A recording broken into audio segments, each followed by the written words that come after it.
Pittsburgh Steeler fans, welcome back to another episode of the Scho Bro Show. This is Steel Curtain Network editor Dave Schofield coming at you Tuesday night, 9:05 p.m. Pittsburgh time. Where else would Steeler fans rather be? With me as always, except when he's not, is my big brother Rich. Rich, how's the air up there tonight? Well, first you have to exhale really deep. Why? Because then you have to breathe it in really deep this week, because you got to smell that sweet smell of victory from all the way over on the left coast. So that's right. You got to really suck it in to make sure you get it all in there and get to savor it. So yes, because I will tell you, the Steelers have to go to the Pacific time zone. They had to go 3 times this year. Already gone twice, 2-0.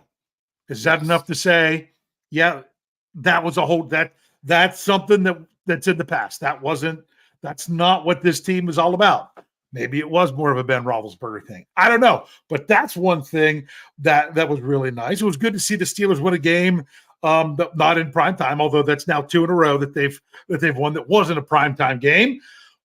But my goodness, this team is 4-2. The Pittsburgh Steelers through 6 games are 4-2. And if you look at last year's team, if they'd even been 3-3 at this point of the season last year, they'd have been in the playoffs and a team that was playing well at the end of the season and, might have been something to be reckoned with. But what we're going to talk about tonight, we'll get to some other things. I'm going to bring up the topic of the show because it's going to be the ongoing theme as we talk. And that is, bold statement. This isn't being negative, Nancy. This is stating it how it is. If you really want to look at this team, the 2023 Steelers are not serious contenders yet, but they've got everything that they need to keep doing what they need to do to become one of those contenders. In my opinion, I was guesting on a Philadelphia sports show this week, just with some general NFL talk, and it was very interesting because you think about it. Is there that team that's really dominating right now? Is there that team that's overrated? Is there that team that really seems like there's so many teams in the middle. Like even the Philadelphia Eagles, they seem like they had some warts early. They're starting to work them out. Same with the Kansas City Chiefs. They lost their first game. They won the rest, but they haven't looked that great doing it. But what they're doing is they're winning along the way in order to try to get better as the season goes on. That should also be the 2023 Pittsburgh Steelers. If the playoffs started this week, do you feel that this team right now is built to make a deep postseason run with the style of play that they're winning with right now? Based on the performance right now, no, you don't. They would make the playoffs currently. They would not have very high expectations for them in the playoffs. Yeah, just because although they're winning games, it's not real pretty. It's not that they couldn't. Yeah, and it's not that they couldn't win a game. It's could you manage to pull those out 3 weeks in a row against the top teams in the AFC? That would be a tall task. But just because that's how the Steelers are winning now doesn't mean that that's how the Steelers will be able to win games come November and December and January. That's what I think is really great about the Steelers being 4-2 right now. I had to take my son to a doctor's appointment today, and the doctor said to me, "Oh, the Steelers are struggling a little bit right now." I'm like, "Well, they're still figuring themselves out, but they're 4-2. They're 4-2. I mean, there's not a lot of teams that have 4 wins in the NFL right now. I mean, my goodness, there's only 4 teams in the AFC that have more wins than the Steelers at this point of the season. So they're setting themselves up by winning ugly now. I feel like they're getting better, which we're going to talk about based on this past game. And maybe they can continue to grow and improve. And I think they have, I'm not saying they will, but they have the opportunity to turn themselves into to having a true contender status over the next few months. And that's really what you would really like to be right now. Yeah, if you see them make the kind of improvements we continued to see them make last year when they kind of got on a roll towards the end of the season, Mm-hmm. because of the better start, if they could get on that similar roll, now you're talking, okay, we'll take that into the playoffs. And if you're on a roll going into the playoffs, you never know what can happen. Yeah. Exactly. And this was, part of this, what we want to talk about has to do with some of the questions I was asked when I was doing that spot yesterday.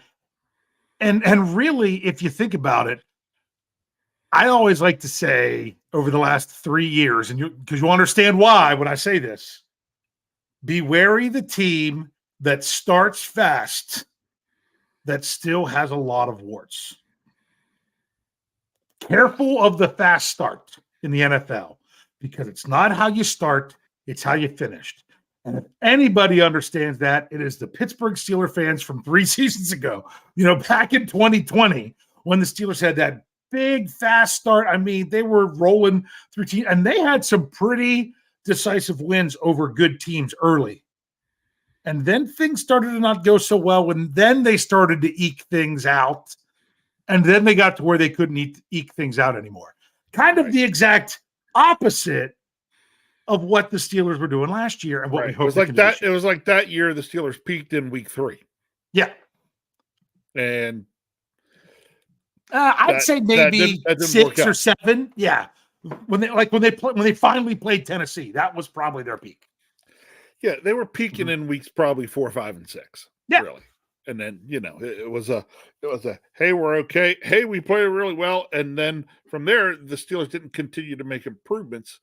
And that's when, as you were liking to say here, all their warts, they didn't continue to clean that stuff up. And then those warts just kept showing themselves, being exposed. And it really hurt the Steelers at the end of the year. Yeah. And I didn't really think about it until I started saying it to you. That really is the inverse of what happened with the Steelers last year. That the Steelers played really well to start the season, then had a stretch where they were playing all right, but managed to win games, and then a stretch where they weren't playing all that great, managed to pull one off in there, but couldn't get the job done. That's what happened last year to start. Couldn't get the job done. Then they started winning some games where they weren't playing great, but were managed to get wins. And then they started to, not to the degree of the 2020 Steelers, where they were playing well at the end of the year. And I felt, think about it. They played the Browns to finish it off. They beat them by 2 touchdowns. So they were finishing strong. If you could take the 2022 Steelers and what they did, how they progressed through the season, and apply that same formula to the 2023 Steelers, I'm taking that all day, because they've already put themselves in a much better spot right now. Yes. Yeah. So that's kind of what we're looking at when we're going to look at this game, to say, hey, the Steelers, they're not perfect. These Steelers fans that think they're perfect is kind of, it's like, oh, well, look how good their record is. That's good. That's true. But if you want to be comfortable with that, this is perfectly set up for Mike Tomlin, because that way he can't seek comfort with what the Steelers are doing right now, because they're getting wins, but they should be uncomfortable with some of the problems that they have. So, Rich, let's talk about some of the news. Steelers made a couple practice squad swappings today. Mike Tomlin spoke, had some interesting stuff to say. It was really nice to hear Mike Tomlin on a Tuesday after a Sunday win, because we didn't get that following the Ravens. We had a week of reflection. So therefore he was kind of grouchy. Right. I'd be kind of grouchy too if you're reflecting over some of the stuff that you're doing wrong at the beginning part of the year. But much more light press conference. Really enjoyed some of the stuff he had to say there. I did have an error in something that I did on the podcast, if you listened to that earlier with the recap, because I couldn't hear the question, and I thought they asked about the TJ Watt penalty, and here they were asking about the Deontay Johnson. I thought they said, I don't know if they, I don't know how I got that, how I got the name swapped from what I could hear. But it was the whole question of, and we're going to get to a couple of these things from the game. But that was a question of, shouldn't that have been a dead ball penalty where it shouldn't have been offsetting? And he never really got a good explanation for that. So, anything else news-wise about the Steelers you think we really need to talk about, or do you think we're ready to talk about this Rams game? Yeah, not really been much news since the game, so I think we're ready to probably dive into the game. So let's do that. Whew. All right, Rich. So, what do you want to get to first? Take your pick. Well, okay. Then, well, I know something because I wrote the article yesterday. We will get to that topic. I know you're even more heated about that than I was. So we'll get to some of the point to the point that the video on NFL.com that comes, you bring it up on YouTube. Yeah. Kyle makes a comment on it. Some jerk says something to him about, hey, why don't you know the rules? I'm actually then cutting and pasting out of your article. Well, because I cut and pasted the rule book. I know, and I put it in there and then explained to the guy, what it was I was looking for. Just, we'll get into that in a little bit. No, you know what? Well, you brought it up. Let's go ahead and knock that out a little bit. Okay. There was plenty of there was some officiating miscues both ways, like the Deontay Johnson thing. That almost is like, let's call. I don't know if I should have called that pass interference. Well, I'll call him for taunting, and we'll just offset them.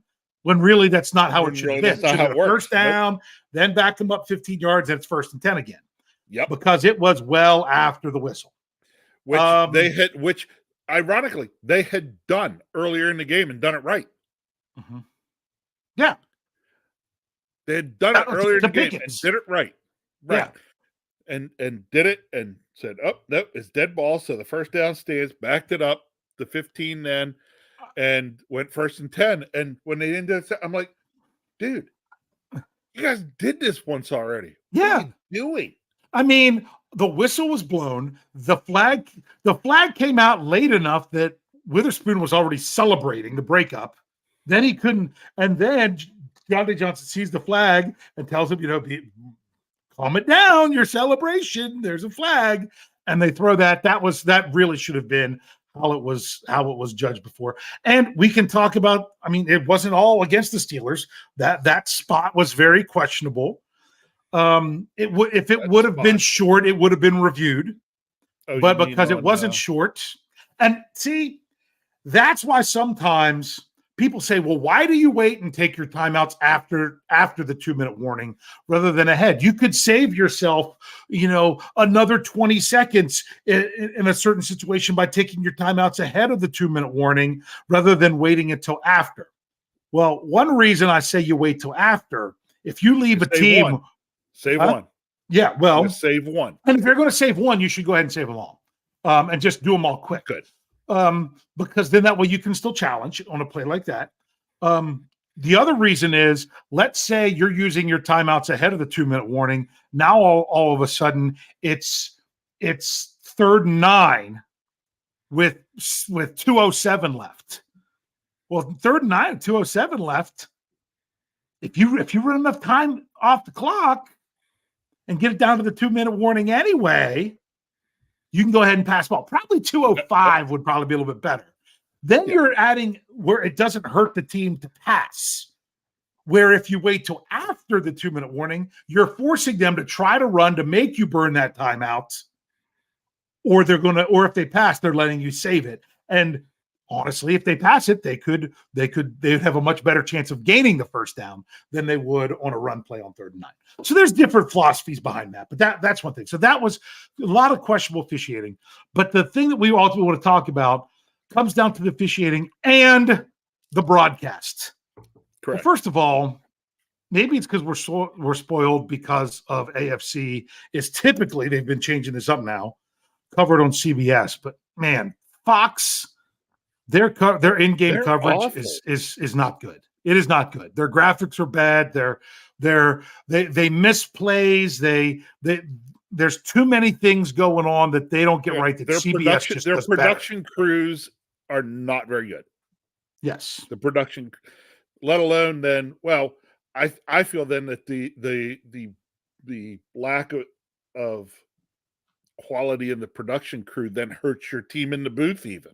Yes. Yeah, because in case you guys are wondering exactly what we're talking about, I know we're beating around the bush getting to it. It's Dave. It's what I do.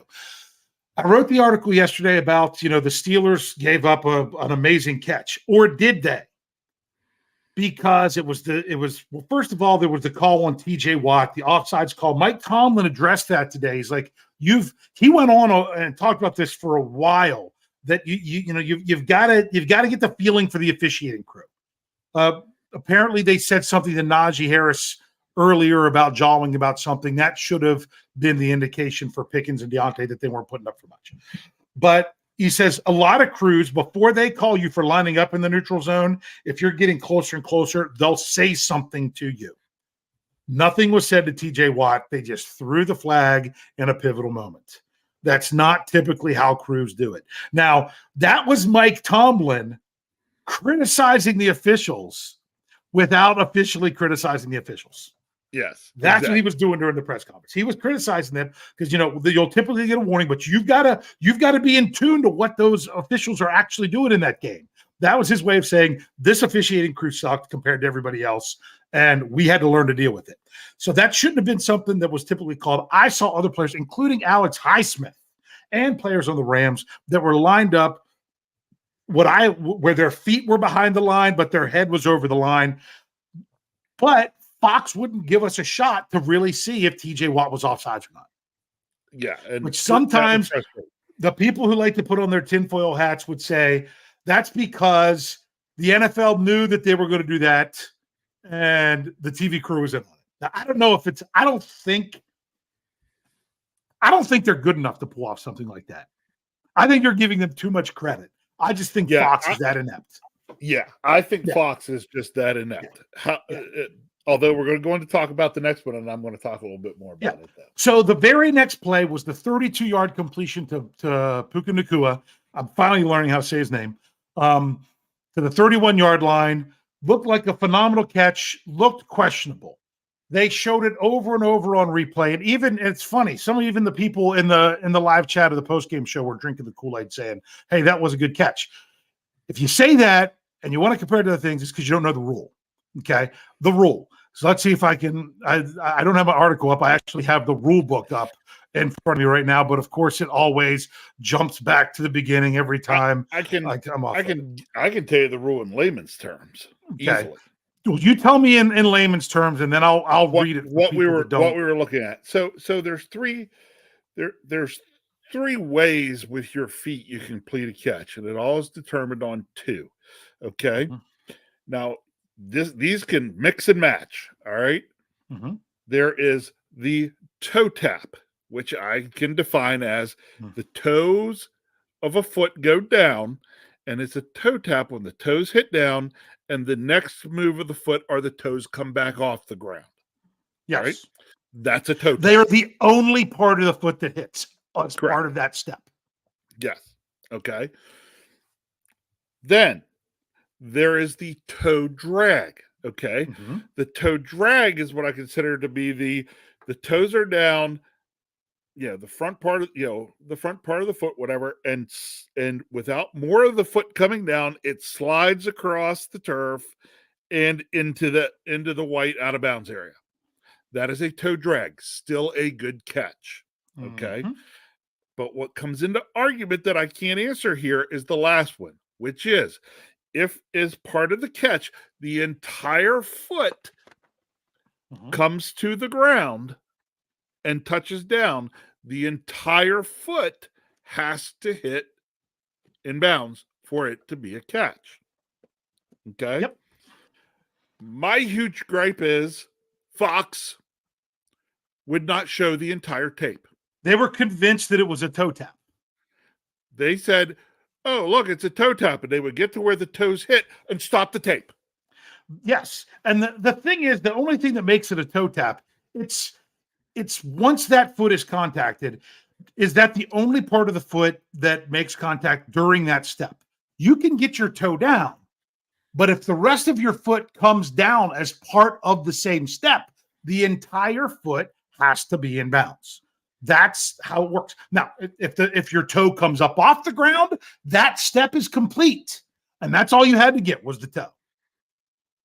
But if it comes down, now I don't think I think I don't know if it was definitely his heel, but the back part of his foot, I think it hit the sideline.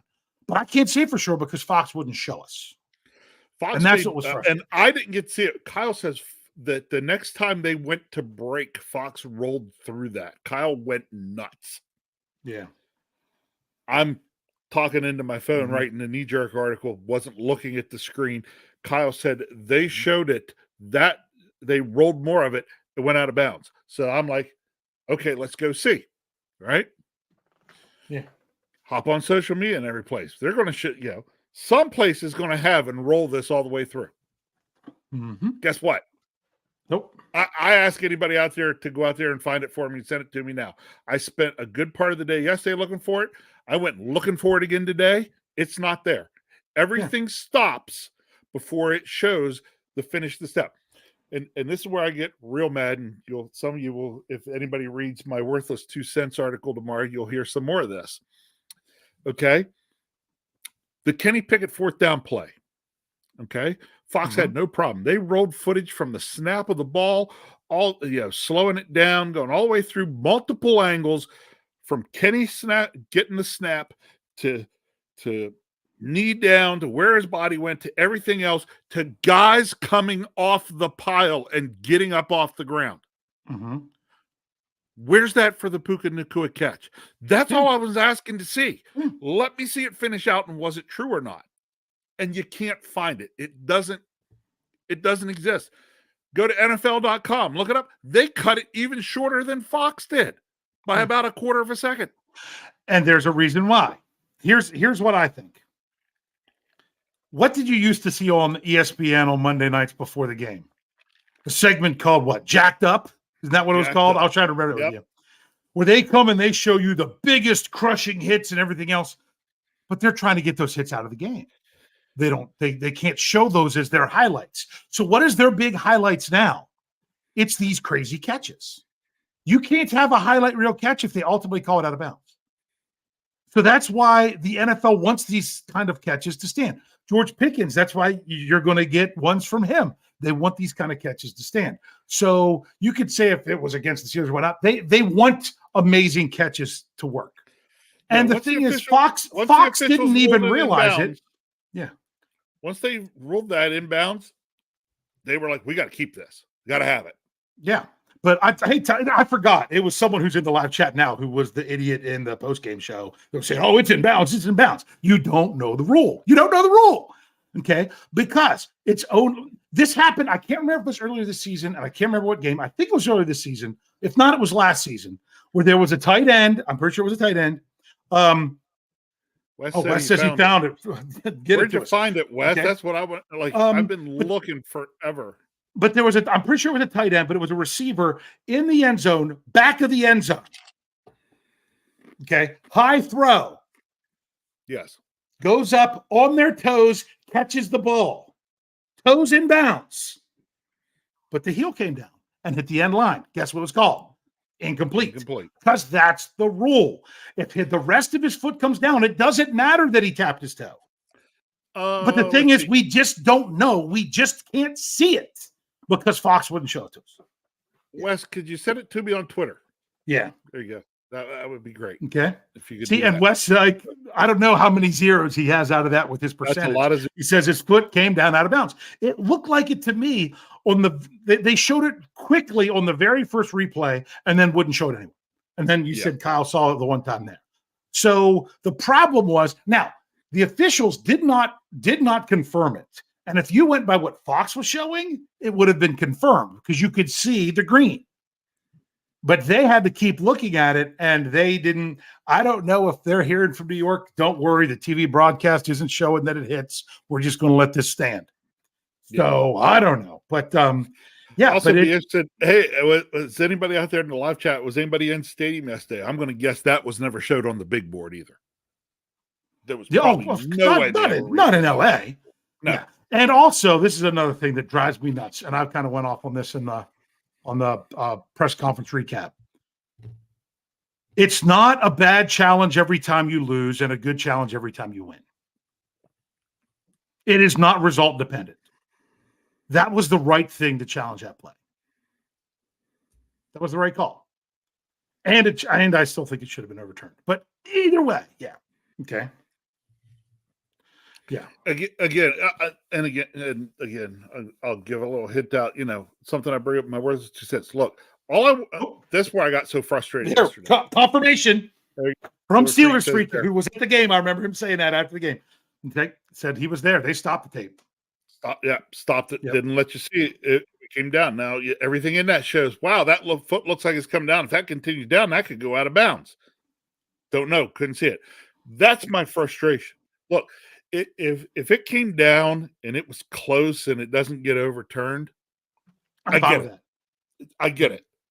Just let me see it. Yep. Wes, my Twitter handle is Green, Wes. Yeah, his Twitter's there as part of his as part of his name there. I know he's going to be like, oh man. You know, if Nakua made that catch, then kudos to him. I mean, yeah. Just the fact. Now, actually, I got to talking with Kyle. Minka needs to watch a little more Ronnie Lott tape. Mm-hmm. Yeah, Ronnie Lott was one of those safeties. Darren Woodson was one too that at times would do that, would go to make those big hits and basically just carry the guy out of bounds. Yeah. Minka made the big hit there. What I like to see Minka actually keep the guy up in the air a little more, just carry him out of bounds. No well, question. I was reading through the rule book to try to find this kind of stuff that I didn't read the rule book. Did I after what I said? Just to confirm, to gain possession of a loose ball that has been caught, intercepted, or recovered, a player A must have complete control of the ball with his hands or arms. And notice it said control with his hands or arms, not your back. Anyway, or your legs. I guess you can't catch it between your knees. That's interesting. That's a whole different story. And B, have both feet or any part of his body other than his hands completely on the ground in bounds. Then it goes on and talks about after it's fulfilled, blah, blah, blah.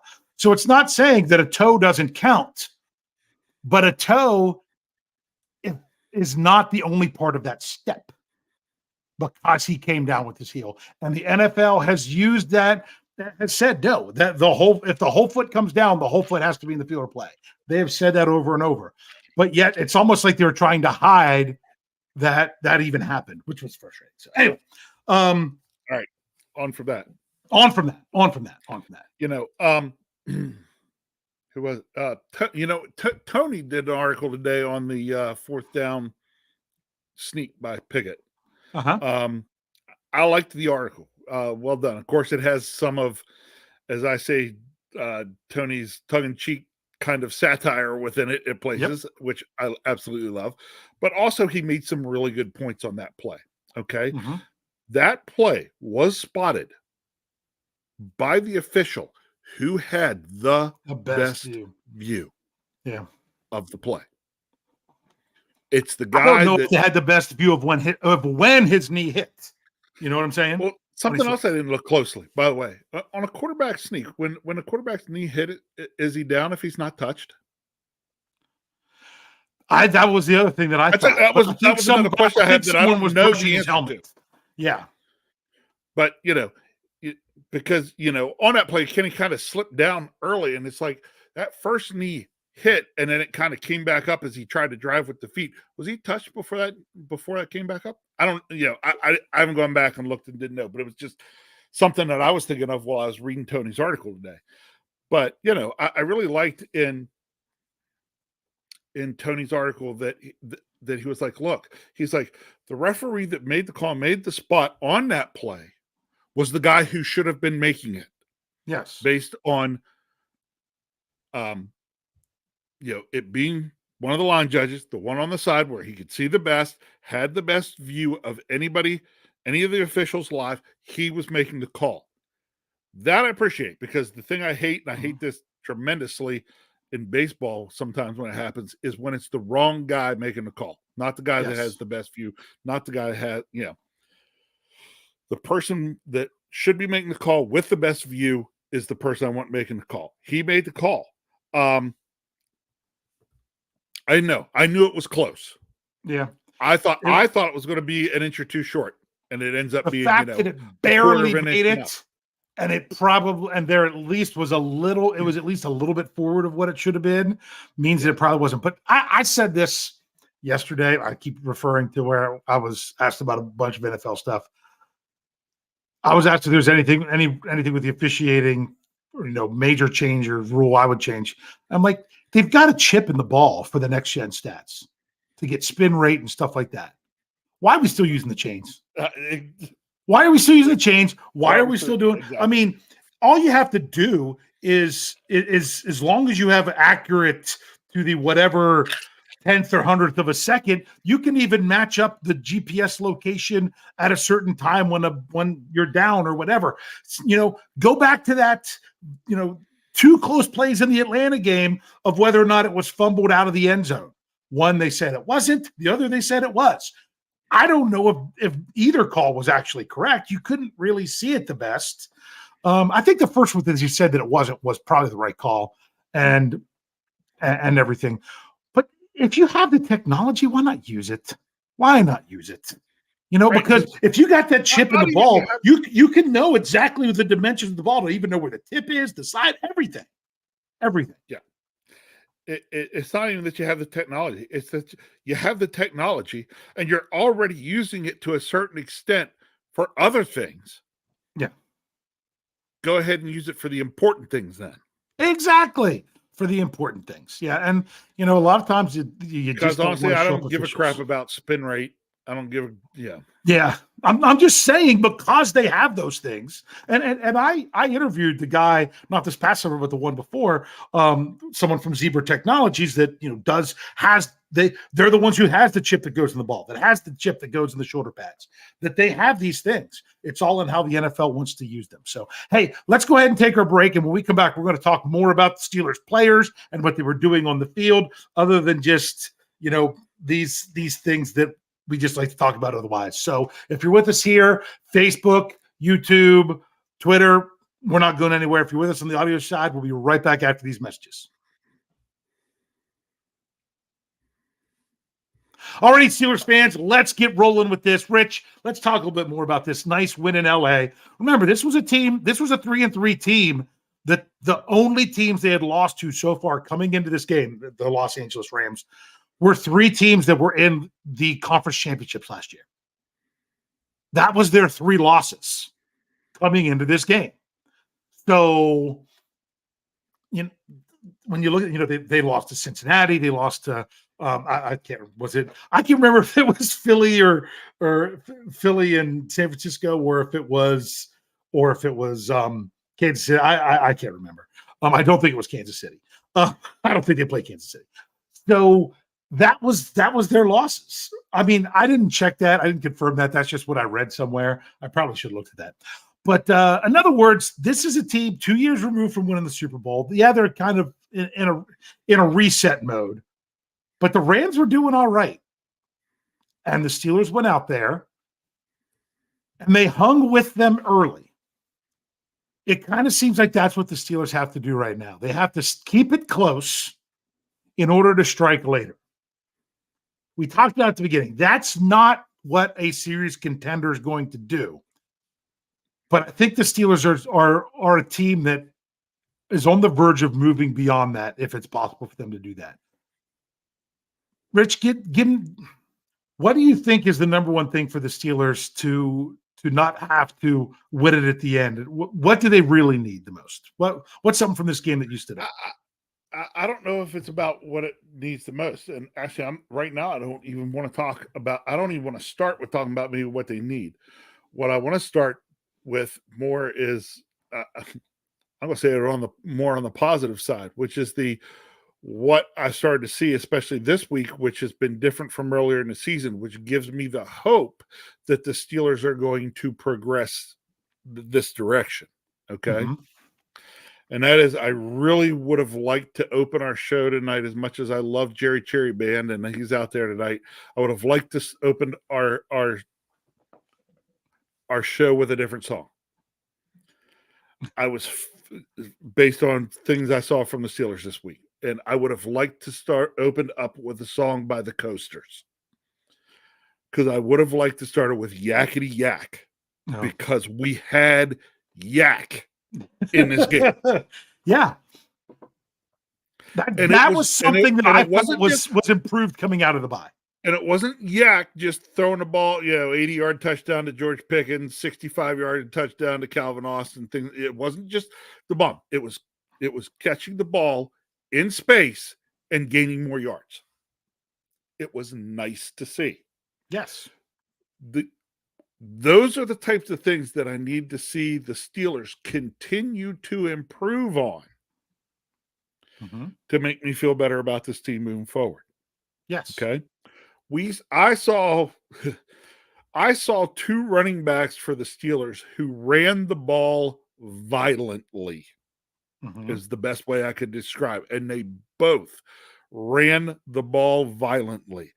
If our running backs continue to run the ball violently and the run blocking of the offensive line continues to improve, look out, the Steelers could be a force to be reckoned with.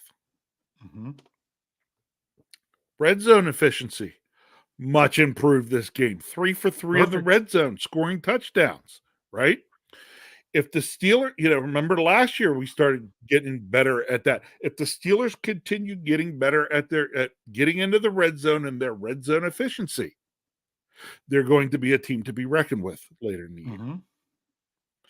So I don't necessarily want to throw, look at the team and say, well, they're missing this and they're missing this and they're missing this. Honestly, the biggest takeaways from this game, and they started to happen more and more as the game went on, were the things I was seeing slightly different from the Steelers that I was seeing before the bye. And if I start seeing more of these things and they continue to build on these things, then they're going to be in good shape. I agree.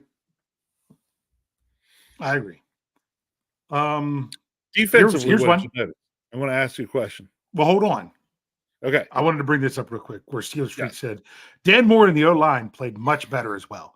Now, I was surprised. I thought Isaac Seumalo was phenomenal, but his PFF score, they had him with like a 16 for his pass blocking.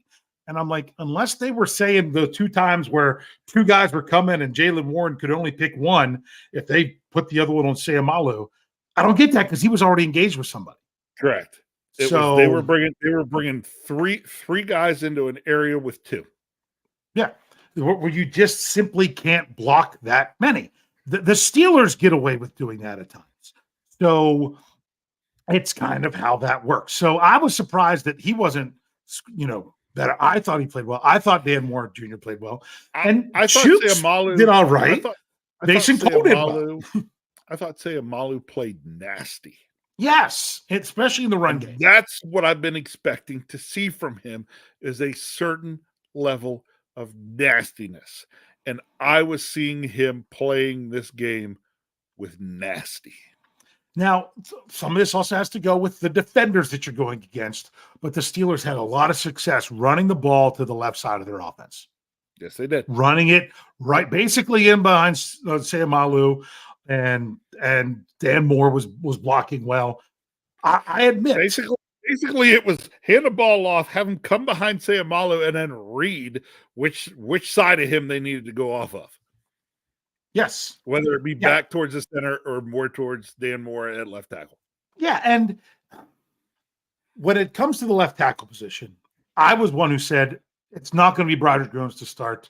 He's going to be an amazing talent. He just doesn't have the experience. He needs some time. When he came out and played the way he did against the Ravens, I was frustrated because I thought he deserved to be the starter in that game. But I will tell you, as good as I think Broderick Jones played against the Ravens, I think Moore played better against the Rams. Yeah. So, which is not a knock on Jones at all. Isn't it nice to have a choice of 2 players that are playing well versus the opposites? So I'll take that. And if Broderick Jones can't get on the field because Dan Moore continues to play really well, and also that would mean that Chuks Okorafor would have to as well, because, hey, for right now, if you've got guys that are ready to go and they're playing, get your 2 best guys out there. It's going to be Broderick Jones eventually. Maybe this season, maybe not this season. We'll have to see. But as long as you're getting good play is the most important thing. Kind of like the whole deal with Matt Canada. I don't care. I don't think Matt Canada, no matter what, I don't think he's coming back next year. I just don't think the right people want him to keep the job, even if the Steelers win all the rest of their games. I don't want Matt Canada to not do well just because I don't think he's very good. I want Matt Canada to be phenomenal. It would be, what would be great? I would love nothing more than Matt Canada to not be here next year because he did such a good job for the rest of this season that somebody hires him as a head coach.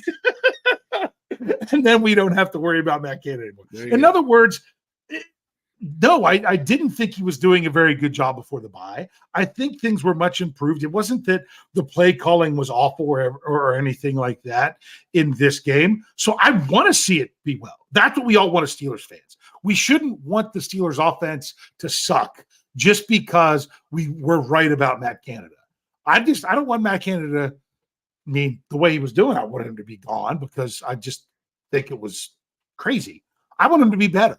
So Matt Canada, keep getting better. Be like the players. Keep getting better. So I went off my – you were going to ask something about the defense. I was just going to say, I was here kind of hitting on things about the Steelers improving offensively. What, did we see anything in that game or what was going on that gave you even maybe more hope defensively? Joey Porter Jr. got 4 more snaps than Levi Wallace. Did you know that? I knew it was close. Yeah. He got 4 more snaps than Levi Wallace. And it's not that people like Wallace was benched. No, they were working things out there. Joey Porter Jr. is stepping up. But as you could see, he would have done better. Not very good against the run. Definitely struggled with tackling is another thing that he still needs to get better at. He wasn't good at it in college, and this is the NFL now. So that's something he can continue to work on. All rookies have something they can work on. So I did my PFF article, which it's funny because I know someone was saying stuff about, PFF in here before. There was a comment in the article at steelcurtainnetwork.com. I'm going to see if I can even bring it up real quick. I do the article where I don't just give all the grades like I used to. I give my opinion about it's called My Opinion of Their Opinion is what the article's called. Because I'm wanting to tell people this is how they were graded. This is where I think they were right. This is where I think they were wrong, blah, blah, blah. And a comment in the article said exactly this. They said, all I can say is that every week when I read this article and see some of the head-scratching numbers from PFF, it's my weekly reminder not to pay attention to PFF scores.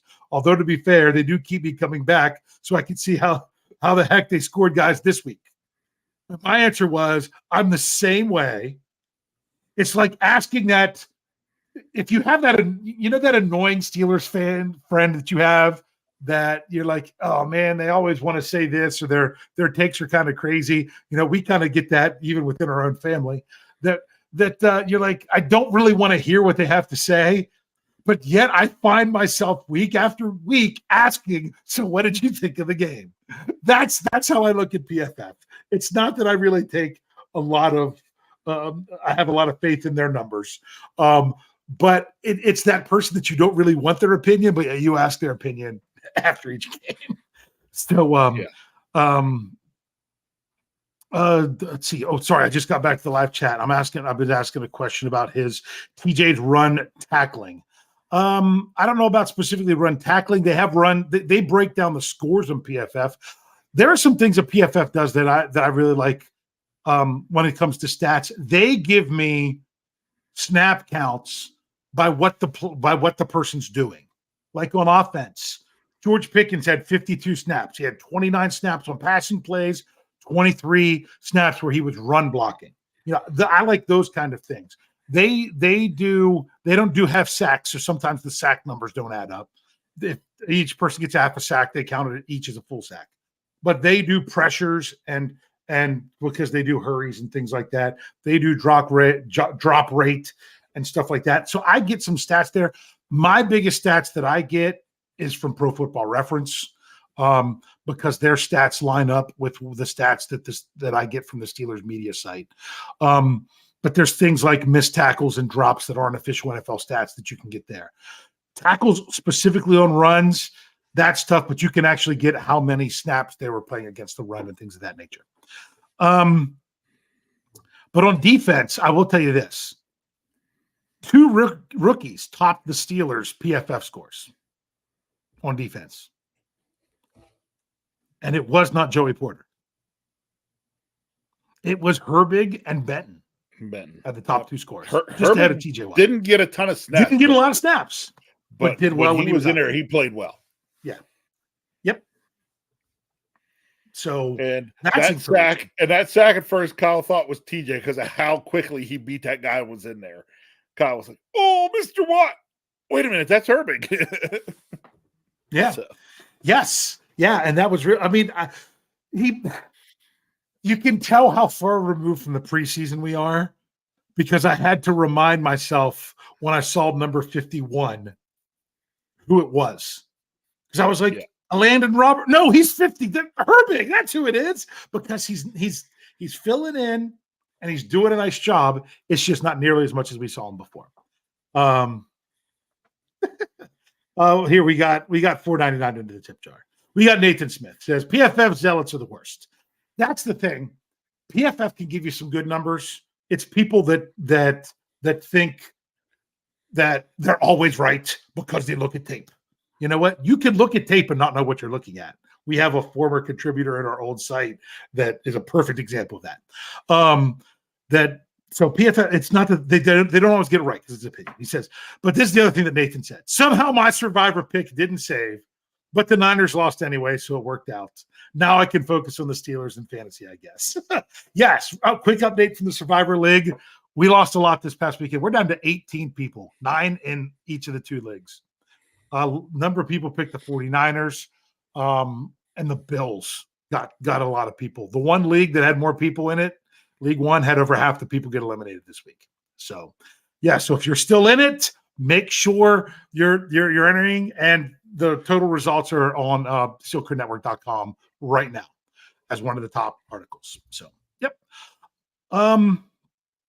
My goodness.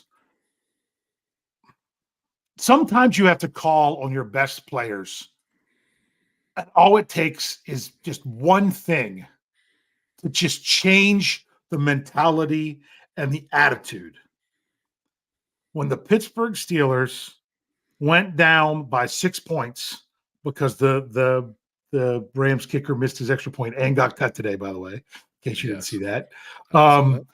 They're down 6 points and the Rams get the ball to start the second half.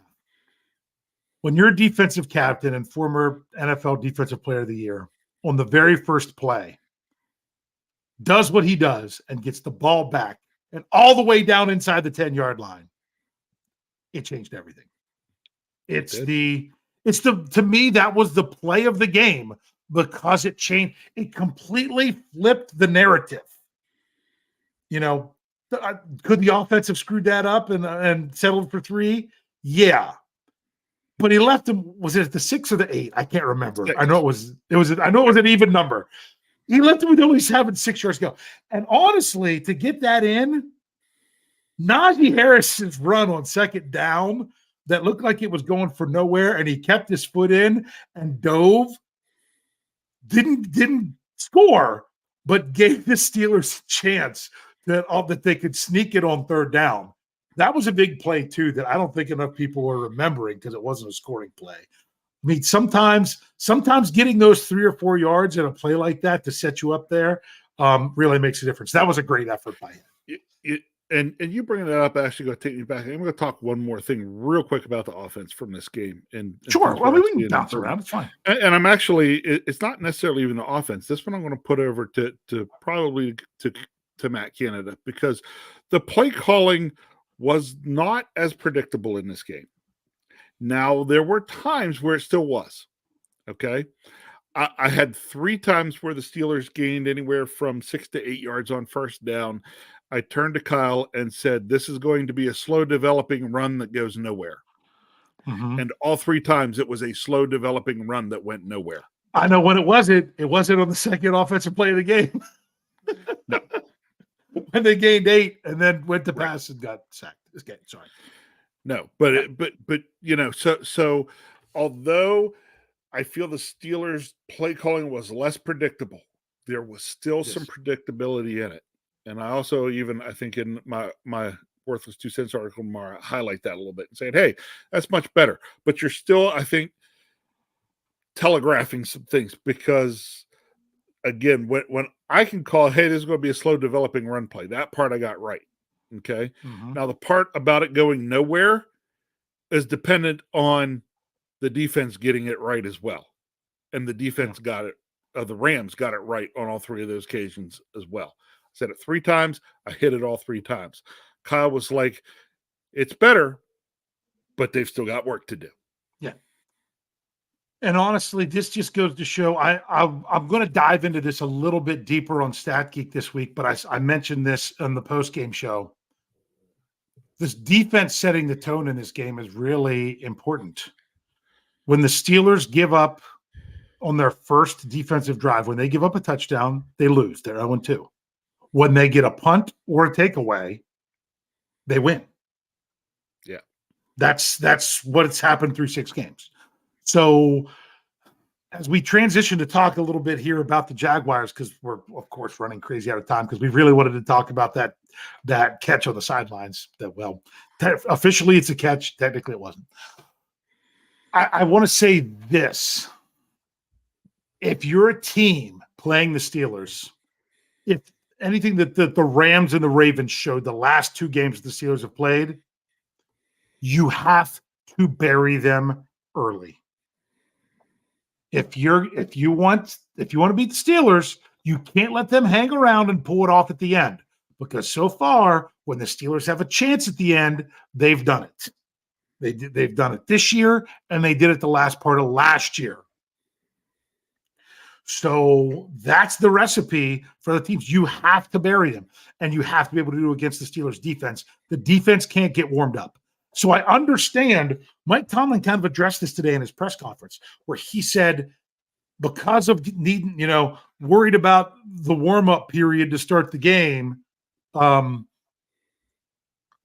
out of the bye, that's why we went with offense on the field first. He didn't say it directly, but to me, I'm almost saying this was important for the defense to get a stop, and starting with the defense out there first. Seeing the offense might have been a little bit of a wake-up for the defense before they stepped on the field. You're not stepping out there with 15-0-0 on the clock and everything. Right. So just people are worried about the Steelers stopping the run. But you have to remember this. The Pittsburgh Steelers stopping the run, they have played 3 of the best rushing teams in the NFL. That was not who they played this past week. And yes, they gave up 135 yards rushing, but they only gave up 125 to Baltimore. They only gave up, well, no, I can't say only, they gave up under 2, just 198 to Cleveland, but was enough to win the game. Gave up a bunch to San Francisco. My point is, I almost got the feeling throughout this game that the Steelers were willing to give up some yards on the ground, as long as A, it wasn't 25-yard runs, and B, they were locking down Cooper Kupp. I don't think they would say it or admit it. It's just the way it felt, that the Steelers didn't think that the Rams could run that often to constantly score on every drive. Or 2, what Sean McVay showed us, that they would be willing to do it. So if you try to take away and minimize Cooper Kupp as much as possible, that was more important than being able to shut down the running game. It's just my own feeling. Well, what do you feel in regards to that?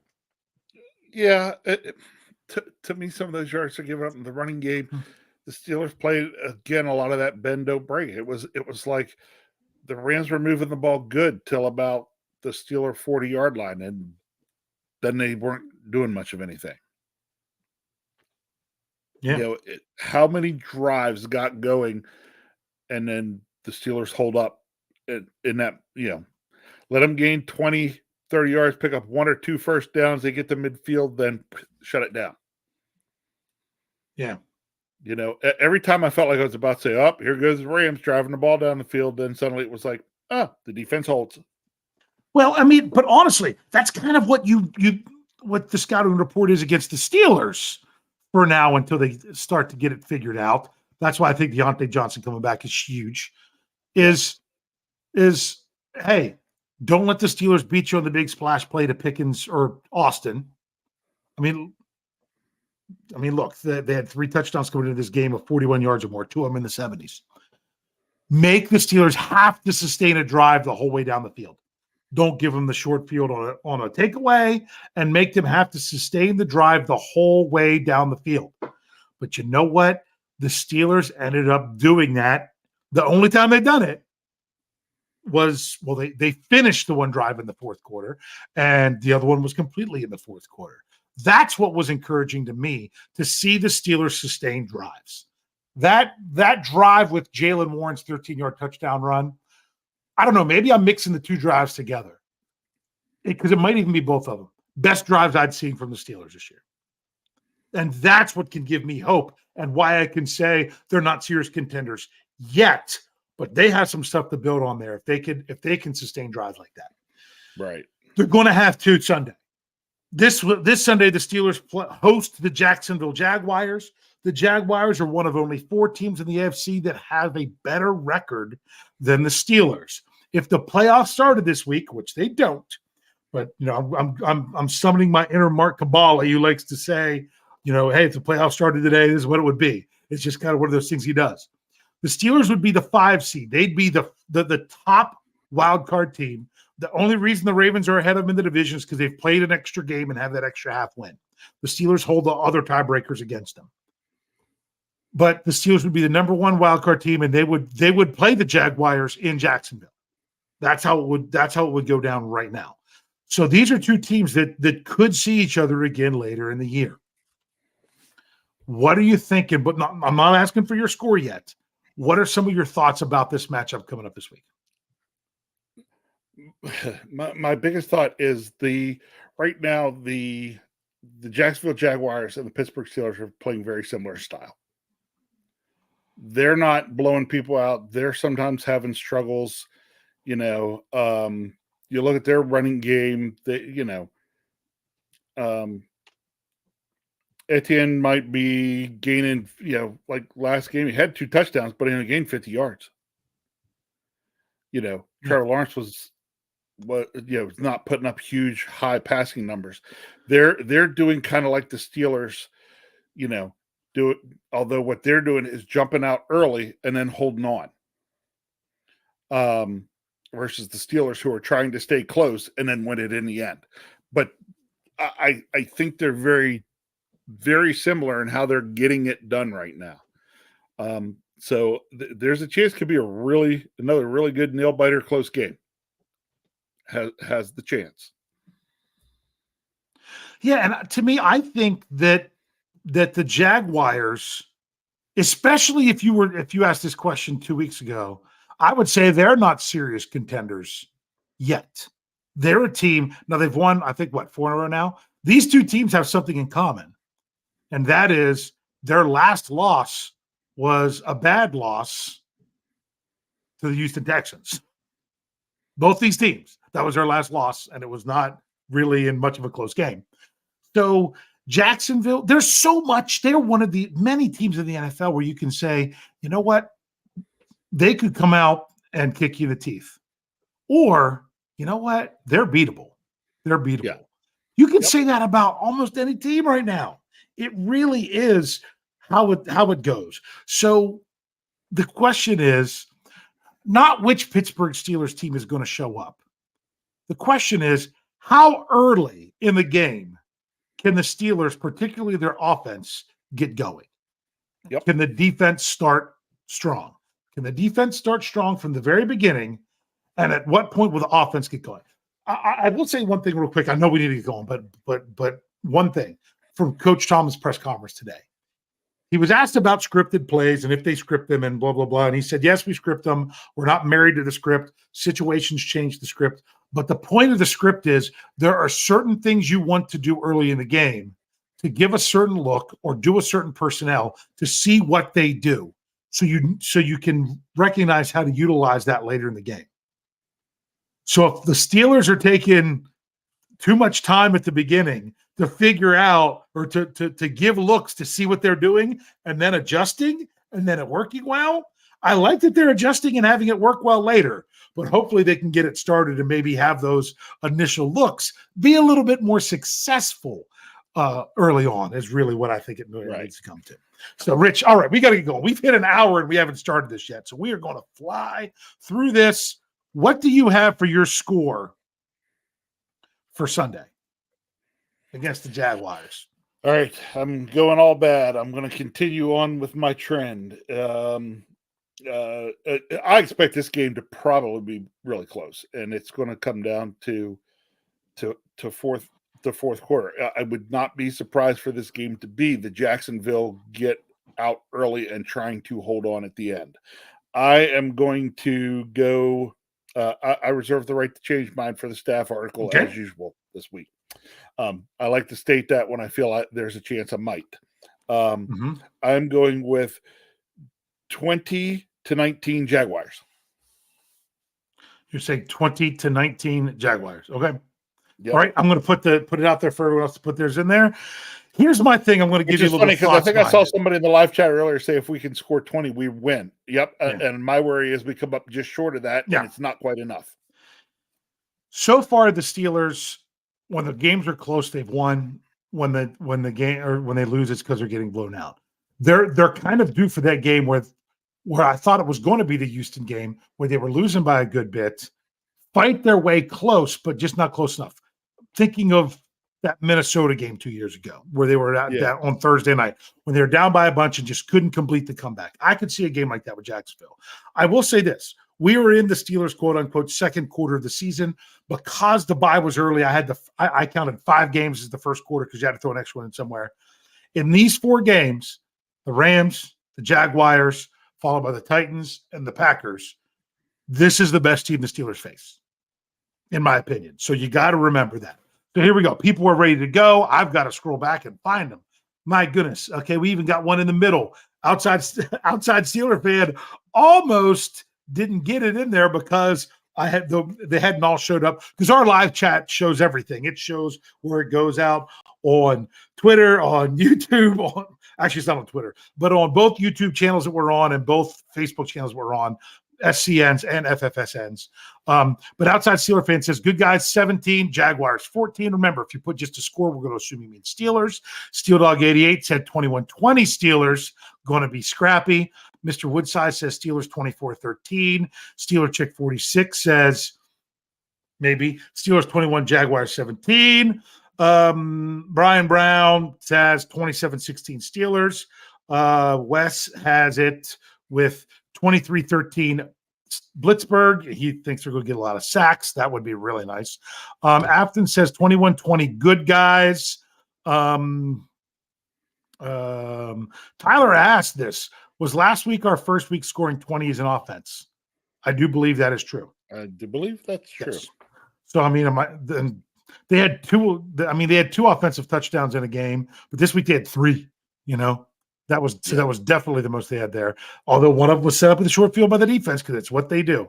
Harvey Stone says Steelers 24, Jaguars 16. David Poe must be not really a Steelers fan. Yeah, there's someone on the post-game show that likes to comment and says Brian isn't a real Steelers fan because he doesn't pick the Steelers every single game. Okay. Get informed. All right. David Poe says 20-16 Jags. Okay. Doesn't mean you're not rooting for the Steelers, but sometimes you're like, hey, if they're going to stumble at some point, this could be it. Where are we at? Pittsburgh Toddy 86 says 21-20 Steelers. Are we missing our guy tonight? I didn't see him. Are we missing Thomas Riley? Right? I have not seen him. No, I haven't seen him in there. Oh, I'm kind of bummed. I almost gave a score. I almost went with a 19-19 tie. Okay. Yeah. Steelers Freak says the Steelers finally get the 30 burger. He's going 30-17. And you know what, Steelers Freak, you might be crazy, but you're a freak, so it's okay. You're coming off an exciting game in stadium, so you're allowed to be that way. George OTJ has 26-23 Steelers. Tyler wants to know if Tomlin's ever played Trevor. I don't think so, because I don't think they played the Jags in a couple years. Jeremiah Yoder says 23-17 Steelers. Jerry Cherryman says TJ Watt 26-24. Are we talking the regular TJ or the miniature TJ? Yeah, the miniature. Steelers. Well, we're talking the regular 20-17 TJ. Steelers. This is a name I don't remember seeing before. Mark John Holmes says Jacksonville 16, Steelers 22. Okay. Sherry Richards getting hers in there of 27-23 Steelers. Corey S says 26-24 Steelers. Tyler W says it's taking a while to come up. Jaguars 28, Steelers 24. Oh, that means you're not a real Steelers. Just kidding, Tyler. Just kidding. Yeah, I hope you can get my tongue in cheek kind of jokes there. Mark Tobin says 25-17 Jags. And everything just skipped on me. Claude Bishop, 20-13 Black and Gold. Here we go. Brian Brown. Wait. Oh, I thought that was a score because I saw the hyphen, but he's like 15-2 is still on the table.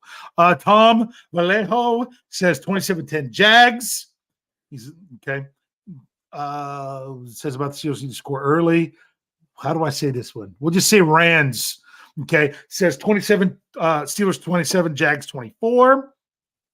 Do you see another one? Oh, there we go. Richard Adamson. Yes. Says 23-18 Steelers. Says thank you very much for thinking we're a great show tonight. Ruben Stone says 27-17 Steelers. That's the last I think one. that's all I got so far. Yes. Whew, Rich, I'm excited for this one. Like I said, I think this is the Steelers, even though it's at home. And see, and the Rams aren't shabby. And the Steelers had to go on the road. They had to go on the West Coast to do that. Or like you said, I use that one a lot, left coast. Got a did couple I miss one? Yeah, you had like 3 or 4 come rolling in here all of a sudden. Okay, who was the last one that I had? Ruben Stone. So, because I don't think I got no one you know. He says 28-16 Jaguars. Mark John already got his, I do believe. Oh no, he had a Brown Seahawks. Yeah, it's a different game. Yeah. yeah, we're not doing that one. Gavin Anthony says 27-24 Steelers. Insurance Man. Steelers 17, Jaguars 7. Oh, that would be an interesting game. Afton says we did play Jacksonville in 22. Did Trevor Lawrence play in that game? I can't remember. You know what? I have to look that up for Stat Geek, so I'll know it Thursday morning. So check that one out.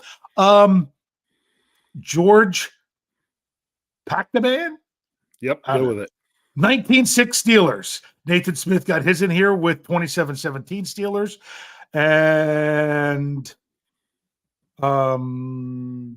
yeah, I think that's it for now.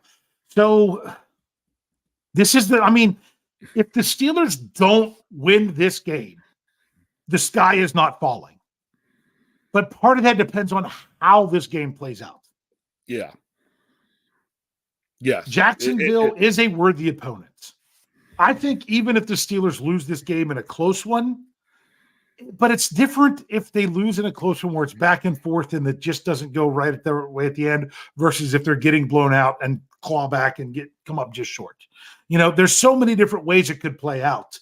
But honestly, if the Steelers, I like where their schedules. I like the way you think, Afton. Yeah. He says, pray for pigeons. Yes. He's not yet had a pigeon sighting at Acrisure this year. We need the pigeons. So the big thing is if it's how the Steelers are going to roll after this game based on the result of this game. They've got a short week, all that other stuff. So this one is not, yes, you want to win your conference games and everything else. But as I said, this is one of the tougher games. This is one of the tougher games they have left until they have to go to Ohio back-to-back weeks. So, but the Steelers start 3 home games in a row. This is the first one of the 3. If they can go 2-1 in that stretch, that's pretty good. So if you can get it with this one, that means you're setting yourself up even better.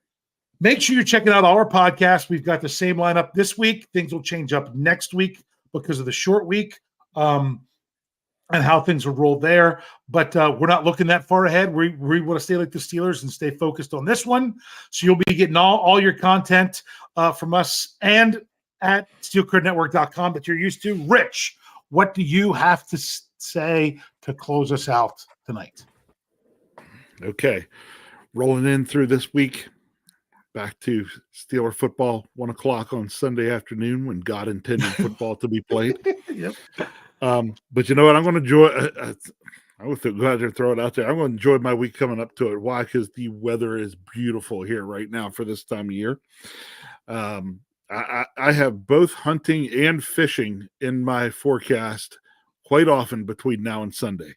But come Sunday, 1 o'clock, when God intended football to be played, I will be on my couch, phone in hand, writing the knee-jerk reaction article and cheering on the Pittsburgh Steelers.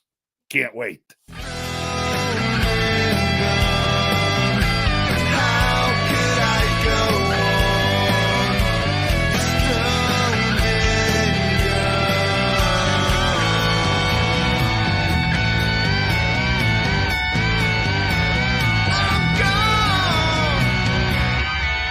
Can't wait.